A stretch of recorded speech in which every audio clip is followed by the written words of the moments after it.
জিনিস করে কি দিবি বল? কিচ্ছু দিতে পারবে না, কিচ্ছু করতে পারবে না, জিতবেও না। শুধুমাত্র বর্ষার ব্যাগের মতো যখন বর্ষা হয় দেখবেন কয়েকটা ব্যাগ ঘ্যাগো ঘ্যাগো করে, ওরা হচ্ছে বর্ষার ব্যাগ। কালকের যখন নির্বাচন শেষ হয়ে যাবে ওদের খুঁজে পাওয়া যাবে না, কালকের যখন নির্বাচন শেষ হয়ে যাবে ওদের খুঁজে পাওয়া যাবে না। সেই থাকবে সেই আমার বুথ কর্মী, সেই আমার কাউন্সিলর, সেই আমার এমএলএ, সেই আমার অভিষেক ব্যানার্জি। আমি বারবার করে আমি কর্মীদের অনুরোধ করছি, ঘাবড়াবার কিচ্ছু নেই।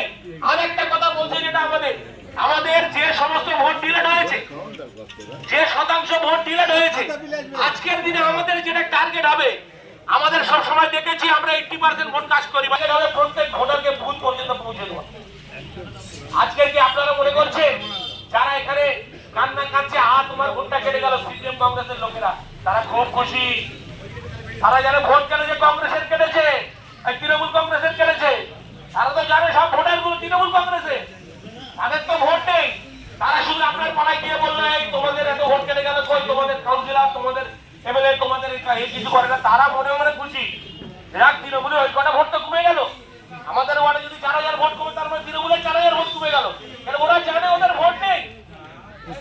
বিগত বিধানসভা, লোকসভা এবং পৌরসভা ভোটের ইতিহাস আপনারা খুলে দেখুন, ওরা কটা করে ভোট পেয়েছে আর আমরা কত করে ভোট পেয়েছি। আমরা অভিষেক বন্দ্যোপাধ্যায়কে 15,000 বেশি ভোটে লিড দিয়েছিলাম। আমাদের কাউন্সিলরও অনেক ভোটে জিতেছিল, তখন আবার কিছু বর্ষার ব্যাংক বার হয়েছিল। এদের অস্তিত্ব নেই, সারা বছর এদের খুঁজে পাওয়া যাবে না। আর আমাদের মানুষকে যারা বিভ্রান্ত করছে, বিশেষ করে আমার মা বোনেদের বলে দেবেন যে আজকের মমতা বন্দ্যোপাধ্যায় ওখানে আছে বলে আজকের আমরা সুরক্ষিত। আমাদের মা বোনেদের জন্য মমতা বন্দ্যোপাধ্যায় কি করেছে নতুন করে কিছু বলার নেই।